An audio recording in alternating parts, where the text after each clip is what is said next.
어느 날 한 청년이 저에게 왔습니다. 뭔가 근심 어린 표정으로 저에게 왔죠.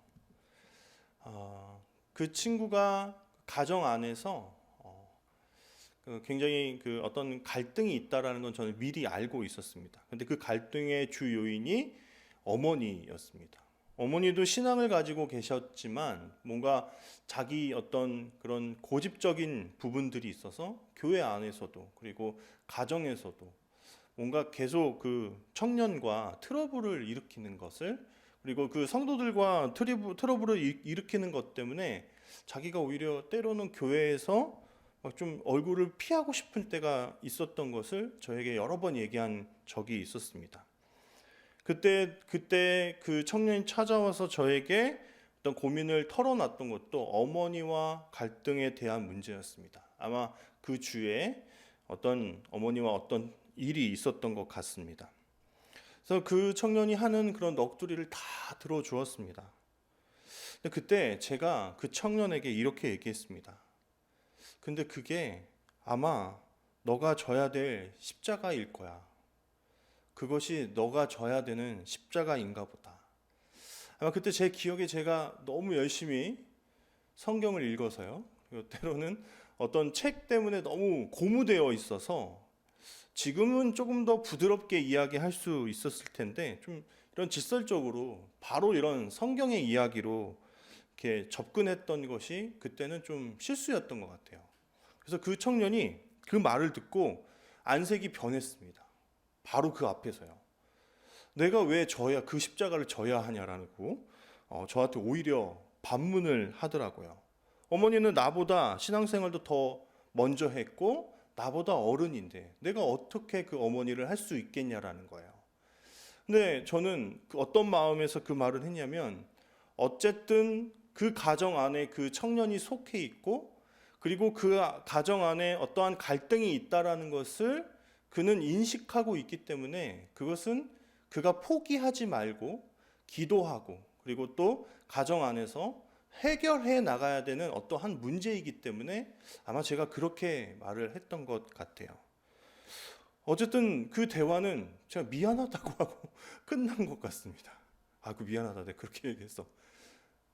근데 너무 그렇게 어머니를 미워하지만 마. 뭐 이런 식으로 얼버무리고 끝냈던 것 같아요. 다시 이 설교를 준비하면서 다시 그때를 회상해 보건데 저는 잘못한 게 없습니다. 성경이 우리에게 가르쳐 주고 그리고 예수님께서 우리에게 어떤 길을 제시하실 때 하나님은 분명히 우리가 져야 할 십자가가 있다고 하셨기 때문입니다. 우리가 예수님처럼 거창하게 어떤 큰 사명을 이룰 수는 없지만 우리 안에 우리 삶에 내재되어 있는 우리만이 겪고 있는 어떤 문제들 가운데 우리가 그런 십자가를 지고 사는 삶을 우리는 살아가고 있기 때문에 저는 그 말이 틀린 것은 아니라고 생각을 합니다.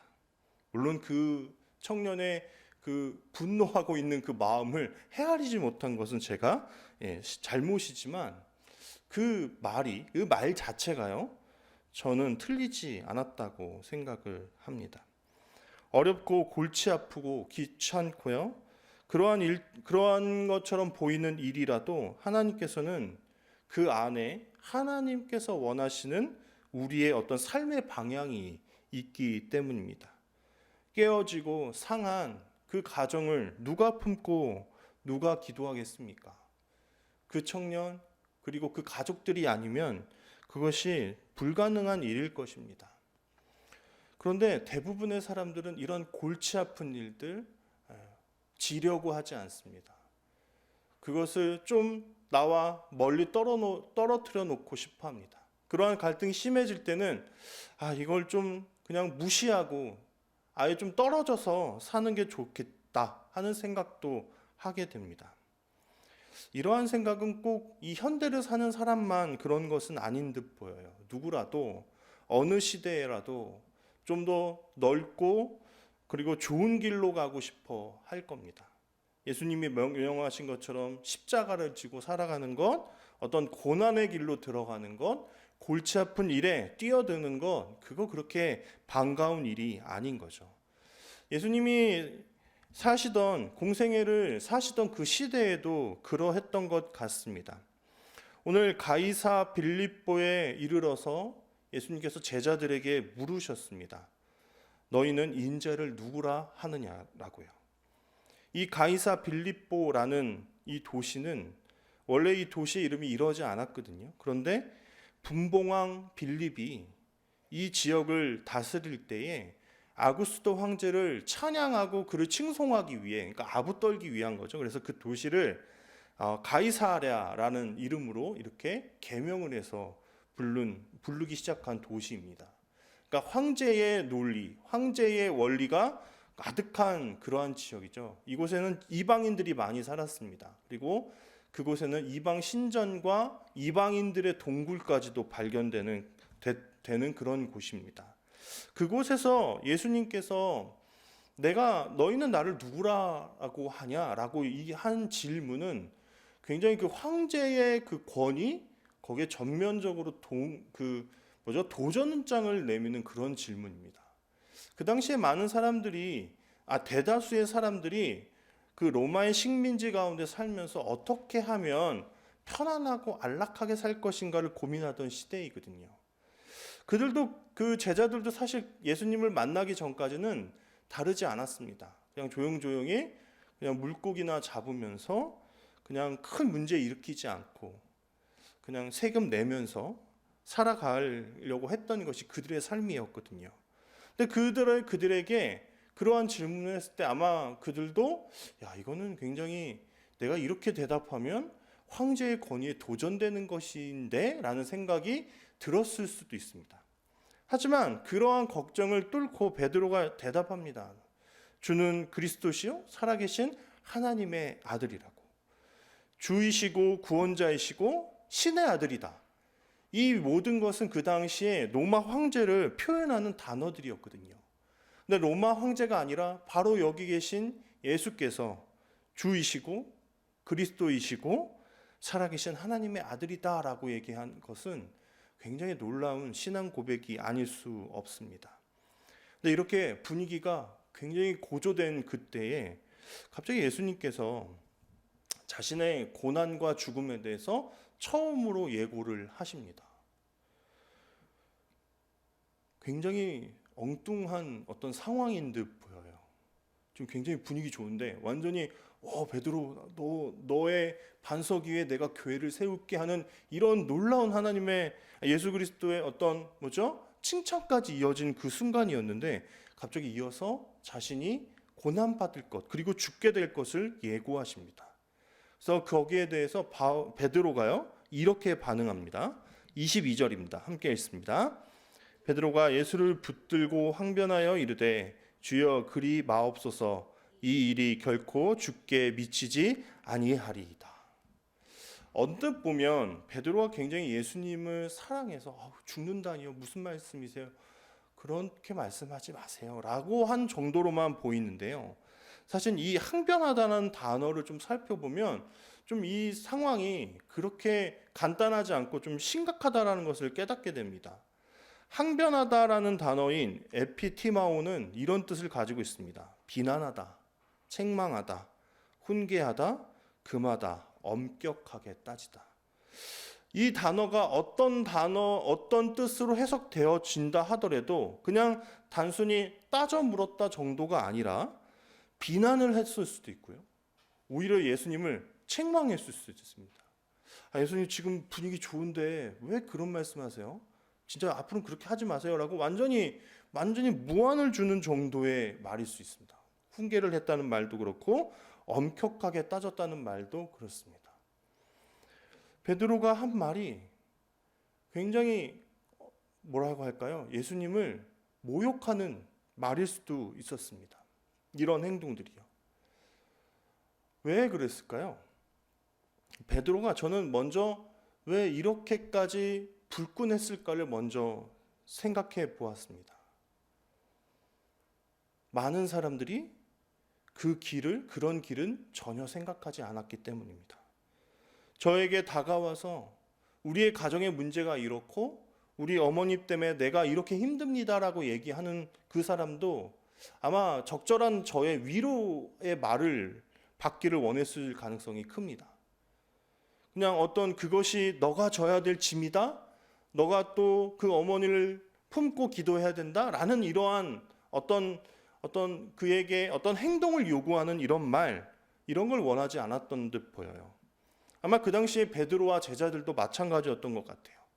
예수님과 함께 로마를 대항해서 다시 그들의 눈에 보이는 왕국을 세우는 것, 그래서 예수님께서 그 나라를 회복하실 그때, 눈에 보이는 이스라엘 나라를 회복하실 그때에 자신들도 한 자리씩 꿰찰 수 있지 않을까 하는 생각을 하고 있던 그때에 예수님이 고난과 죽음을 이야기하셨으니 그것이 어찌 베드로에게 화나지 않는 일일 수 있겠습니까? 어쩌면 너무나 당연한 듯 보이는 그러한 베드로의 반응이었습니다. 우리도 그러니까요. 착실하게 신앙생활 잘 하다가도 그에게 어떠한 헌신의 요구를 얘기하면 사절하는 그러한 우리의 모습, 열심히 신앙생활하고 신학교까지 갔던 자기의 자녀가 어떤 한 나라, 오지의 나라로 선교사로 가겠다고 했을 때 그것을 만류하고 적극 반대하며 가지 않도록 회유하는 어떤 부모님의 모습에서 우리는 베드로의 모습과 동일한 모습을 발견할 수 있지 않을까 하는 생각을 하게 됩니다. 이어서 예수님께서 가셔야 되는 길에 대해서 다시 얘기하십니다. 23절과 24절입니다. 함께 읽습니다. 예수께서 돌이키시며 베드로에게 이르시되 사탄아 내 뒤로 물러가라. 너는 나를 넘어지게 하는 자로다. 내가 하나님의 일을 생각하지 아니하고 도리어 사람의 일을 생각하는도다 하시고, 이에 예수께서 제자들에게 이르시되 누구든지 나를 따라오려거든 자기를 부인하고 자기 십자가를 지고 나를 따를 것이니라. 네, 일단은 이러한 이야기를 하는, 예수님께서 가셔야 되는 그 고난의 길을 만류하는 베드로에게 사탄이라고 이야기하십니다. 그리고 예수님께서 자신을 따르는 사람들의 길, 그 길은 어떠한 길인가를 설명하시는데 그것은 자기 십자가를 지고 예수님을 따르는 길이라고 이야기합니다. 그리고 그 앞에는 그러한 길을 살아가야 될 사람들을 명명하셨는데 바로 누구든지라고 되어 있습니다. 이러한 구절들은요, 보통 목사 안수 받으려고 하는 사람들이 읽고 은혜 받아요.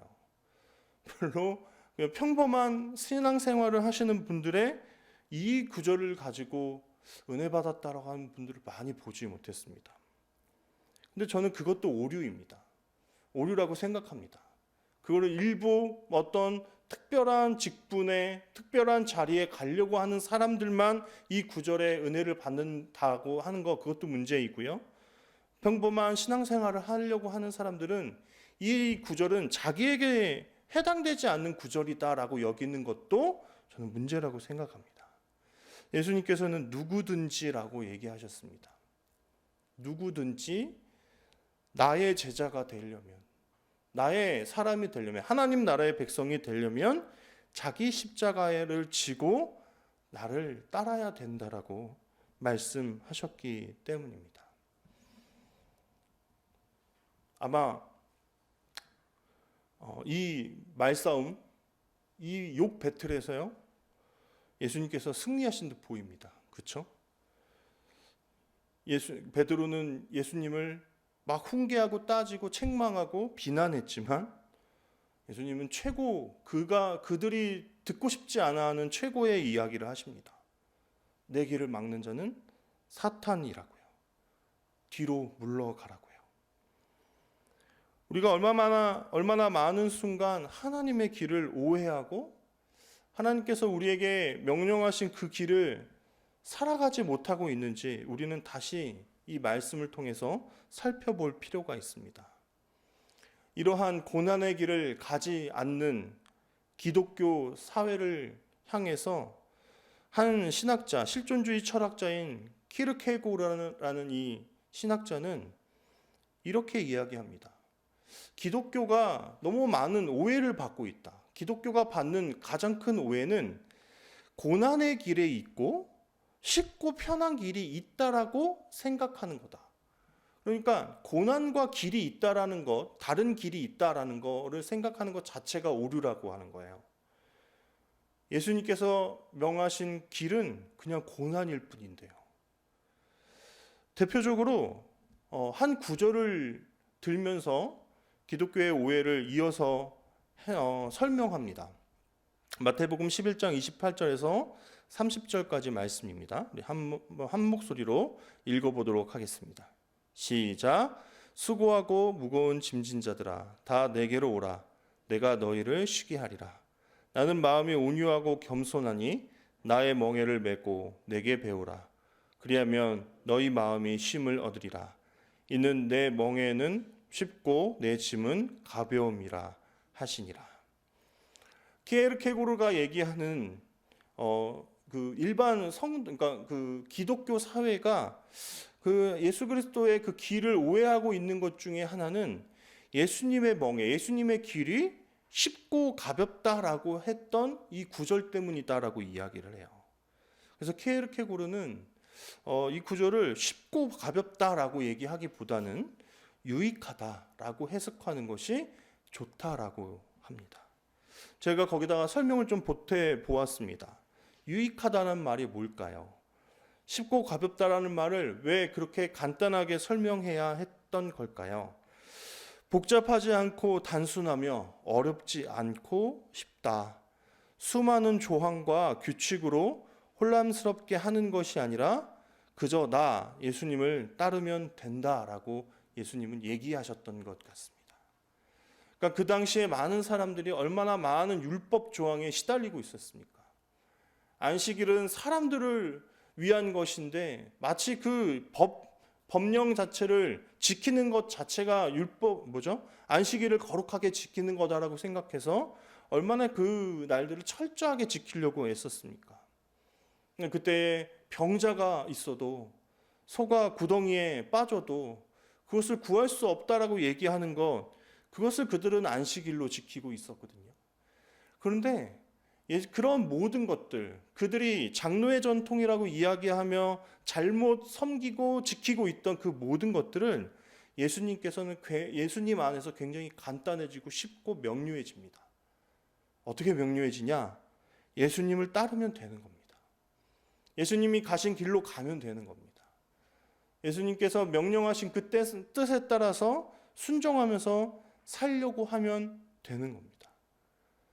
그래서 예수님께서 명령하신 그 길 하나면 되는데, 그 당시에 기독교, 그리고 또 오늘날의 기독교도 역시 마찬가지인데, 어떤 다른 길을 만들고 다른 길로 하나님을 잘 믿고 신앙할 수 있다라고 얘기하는 것 자체가 기독교가 많은 오해를 받고 있고 기독교가 엉망이 되어가고 있는 이유 중에 하나다라고 이야기했습니다. 그는 덴마크인입니다. 덴마크는 90% 이상이 기독교를 믿는, 그러니까 하나님을 믿는 사람들이라고 자칭한다고 합니다. 하지만 그는 그것이 하나도 기쁘지 않다고 얘기해요. 왜냐하면 그 안에 얼마만큼 제대로 된 리얼 크리스찬이 있겠느냐라고 반문합니다. 그리고 예수님께서 하셨던 말을 인용해서 그 날에 내가 믿음이 있는 자를 보겠느냐라고 또한 이어서 이야기합니다. 한동안 기독교계는 기복주의적인 신앙을 이렇게 설명하는 그러한 신학 서적들이 넘쳐났습니다. 근데 그것들을 넘어서 완전히 하나님을 자기 신앙의, 자기 인생의 하수인처럼 여기게 만드는 그러한 책들도 등장합니다. 긍정의 힘이라든가 또 잘되는 나와 같은 조엘 오스틴이라는 목사가 써낸 책들이 그렇습니다. 거기 보면 그냥 단순히 복을 받는 정도가 아니라 하나님은 자기가 하는 모든 일에 긍정적으로 응답하셔야 되는 분으로, 아주 좋은 방향으로만 이끄셔야 되는 분으로 그렇게 묘사를 해놓았거든요. 그런 책들이 막 인기였습니다. 근데 그런 인기가 이제 수그러들어요. 왜 수그러들었을까요? 그렇게 안 되는 사람이 훨씬 더 많기 때문입니다. 제가 아는 한참 그 책이 기독교 안에서 이슈가 될 때 제가 아는 형님이 그래요. 오늘은 성경 공부 대학원 입시를 위한 성경 공부가 있었거든요. 그거 마치고 집에 돌아가려는데요. 그때 광나루에서 있었습니다. 장신대가 있는. 거기서 가는데 자기가 그날 몸이 너무 아팠답니다. 감기 기운에 몸이 너무 아파서 제발 오늘은 자리가 있어라. 자리가 있어라. 자리가 있어라. 그러고 탔대요. 어떻게 됐을까요? 지하철이 완전 만석이었답니다. 그래서 그 다음날 월요일날 학교 기숙사에 만나서 저를 붙잡고 뭐라고 했냐면, 야, 조엘 오스틴이 얼마나 뻥쟁이인지 아냐며 막 자신이 있었던 일과 연관지어서 이야기했습니다. 그게 아니다라는 것들이 그냥 우리의 인생에서, 우리 실생활에서 드러났던 것 같아요. 그래서 그것이 수그러들고 더 이상 그 책이 막 많이 팔리지도 읽히지도 않는 시대가 왔습니다. 저는 가끔 이렇게 서점에 가서, 기독교 서점에 가서 어떤 책들이 나왔나 봅니다. 다 못 읽어도 그냥 구경만 합니다. 그런데 그 시기가 딱 지났을 시점에 제가 느낀 것이 있습니다. 요즘은 이런 기복주의적인 신앙을 이야기하거나 뭐 긍정의 힘과 같은 책들이 이제 안 나온다라는 생각이 들었어요. 그리고 그 많은 매대는 고난에 대한 이야기를 하는 책들로 많이 바뀌었습니다. 왜냐하면 이제 고난에 대한 이야기를 해줘야 되거든요. 잘 되지 않거든요. 긍정의 힘이 필요가 없다라는 게 점점 성도들 안에서 깨달아지기 시작했거든요. 그래서 고난을 어떻게 이겨내고 그것을 극복하고 그것을 이겨내면 어떻게 할 것인지를 어떤 우리에게 유익이 있는지를 이야기하는 책들이 많아지기 시작했습니다. 그 중에서 몇 권의 책들을 읽었었고 좀 살펴보았습니다. 근데 사실 그 안에 있는 고난이라는 그 이름조차 사실 그것은 성도들을 위해서 쓴 단어일 때가 너무나 많았습니다. 이것들을 잘 버티면, 이것들을 잘 이겨내면 또 너희에게 어떤 이 땅에서의 유익이, 기쁨이 있는지에 대한 이야기만을 하는 책들이 전부였습니다. 진짜로 예수님이 우리에게 명하셨던 것, 그 고난을 감수하고 자기 십자가를 지고 예수님을 따르는 길에 대해서는 잘 얘기하지 않고 그것을 잘 이겨내면 너희에게 복된 시간들이 또 올 거야. 이 땅에서는 잘 해결되지 않아도 하나님 나라에서는 상급이 있을 거야 라는 이야기들로 대체됐을 뿐, 진짜 예수님께서 우리에게 명령하셨고 따라오라고 하는 그 길에 대해서는 이야기하는 책이 많지 않았다라는 겁니다. 어떤 한 목사님이 이 키에르케고르가 했던 이 말에 마음이 움직입니다. 이분은 많은 조직 신화책을 읽고 철학책을 읽고 신앙서적들을 읽었는데 자신은 한 번도 눈물을 흘린 적이 없다고 해요. 그런데 바로 키에르케고르가 했던 이 말, 예수를 따르는 길 자체가 고난이다. 고난이 없으면 그 길도 아예 사라진다. 라는 이 말에 감동한 겁니다. 그래서 오늘날 우리는 한국 안에 키에르케고르라는 이 신학자의 책이 많이 번역되어 있지 않거든요. 저는 특히나 보수적인 그 교단에서 공부를 하고 훈련받아서 특히나 키에르케고르 같이 이런 현대 신학자들의 이야기를 많이 듣지 못했습니다. 그냥 이런 신학자도 있다 정도로만 이렇게 지나갔죠. 근데 제가 이 목사님의 어떤 영상을 보고 저도 이 키에르케고르에 대해서 조금 읽어보기 시작한 것입니다. 그가 지적했던 고난의 길은 바로 이런 거예요. 길과 고난을 구분하려고 하는 시도들 자체가 사실은 예수님을 따를 수 없게끔 만든다라는 거죠. 그 고난이 없으면 예수님이 따르는 길도 사라진다라고 이야기하는 겁니다. 왜냐하면 예수님께서 이 성경책 안에 다른 길에 대해서 이야기하신 적이 없기 때문입니다. 그래서 이 목사님이 이 키에르케고르의 기독교적 강화를 담은 책들을 좀 번역해야겠다고 생각하셨습니다. 그래서 열심히 출판하는 일에, 번역하는 일에 이렇게 힘쓰고 계시답니다. 그분은 이창우 목사님이라는 분입니다. 그분께서 키에르케고르가 했던 그 말들, 그리고 그의 책을 번역하면서 그가 그 속에 들었던 마음들을 이렇게 또 정리해 놓았습니다. 우리 함께 읽어보겠습니다. 오늘날 한국교회는 고난을 제거하는 일에 몰두해 있었다고 생각한다. 진리로 고난 당하기보다 고난을 회피하기 위한 도구로 활용하려 했다. 이것은 가장 깊은 타락으로 사회에 아무런 힘을 발휘하지 못하는 그리스도인만 양산할 뿐이다. 세상은 진리 가운데 있지 않다. 곧 비진리의 세상 속에 진리를 선포하는 것은 고난 당하는 길이다. 여러분, 이 세상은 비진리가 판치는 세상입니다. 그렇죠? 거기에 진리를 닮은 것들은 있지만 그것은 진짜 진리가 아닙니다. 그래서 우리가 그리스도의 마음을 가지고 그리고 그 길을 조금만 따라가려고 하면 우리는 분명히 힘들 수밖에 없습니다. 회사에서, 우리 가정에서 내가 예수님의 이름을 조금만, 그분의 길을 조금만이라도 따라가려고 하면 얼마나 많은 트러블과 그런 범인들이 있는지 여러분도 다 잘 아실 것입니다. 그런데 편하게 살고 싶어서, 이 세상에서 적당하게 어떠한 안락함을 누리기 위해서 우리가 예수님께서 우리에게 명령하고 누구든지 따라오라고 했던 그 길을 우리는 놓고 살고 있는 것은 아닌지 다시 한번 생각해 보아야 됩니다. 키에르케고르는 교회의 문제, 기독교의 문제는 그 고난을 없애려고 했던 거에서 시작됐다고 그는 이렇게 이야기한 것입니다. 저는 고난주간과 부활주일이 떠올랐습니다. 일주일 동안 고난주간을 열심히 지키죠. 그래서 예수님께서 어떻게 우리를 위해서 고난받으셨는지 하루하루 잠잠히 묵상합니다. 그리고 부활절날 부활의 기쁨을 누립니다. 하지만 여기서 끝나는 것이 늘 아쉽습니다.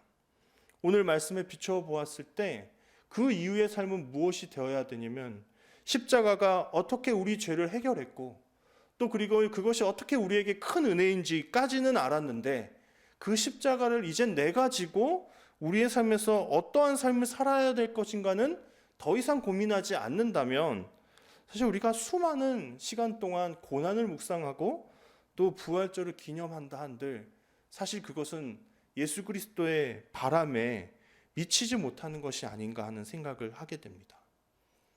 한 찬양이 있습니다. 제목이 오늘 설교 제목과 동일합니다. 내가 버린 십자가 다시 지고입니다. 제가 한번 읽어보죠. 거친 이 세상에서 뒤틀린 가치 속에 복음의 의미를 찾아간다. 허망한 세상에서 공허한 가치 속에 십자가 의미를 따라간다. 나의 유익과 만족을 버리는 주께 생명과 영혼을 드리는 그 길을 한 번 더 선택한다.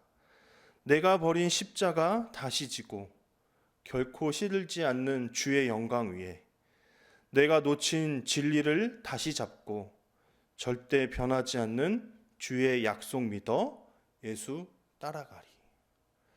저는 오늘날 하나님을 믿는 젊은 세대가 이런 찬양을 부를 수 있다라는 것에 이 찬양을 듣고 부를 때마다 감격합니다. 도대체 그들이 얼마만큼 그 십자가의 길이 무엇인지에 대해서 묵상했을까? 그들은 그냥 십자가가 자기를 구원하기 위한 통로였을 뿐 그것은 자기가 지어야 되는 십자가가 아니라고 생각하는 사람들이 너무나 많을 텐데 이러한 찬양이 만들어지고 많은 사람들과 함께 불려진다는 것이 참으로 감격스러웠습니다. 이 찬양이 이야기하듯이 그리고 키에르케고르가 우리에게 가르쳐 주었듯이 우리의 인생에는 반드시 고난이 있어야 됩니다. 환영받지 못할 이야기겠죠.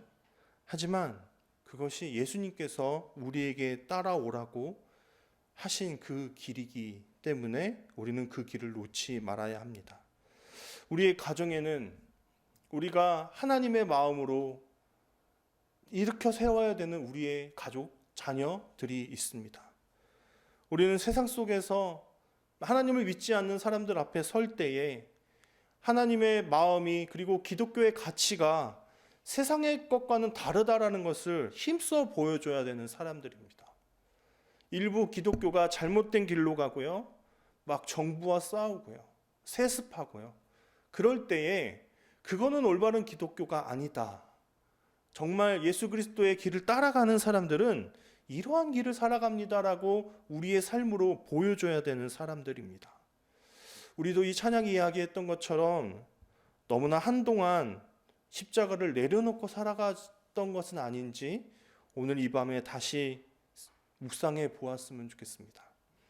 그래서 다시 우리가 져야 되는, 붙들어야 되는 진리, 그 십자가의 길, 그 길은 무엇인지 다시 한번 우리의 마음에 새기는 그러한 시간 되기를 간절히 소원합니다.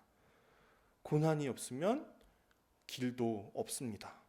함께 기도하겠습니다. 하나님, 우리는 귀에 듣기에 좋은 말들을 선택합니다.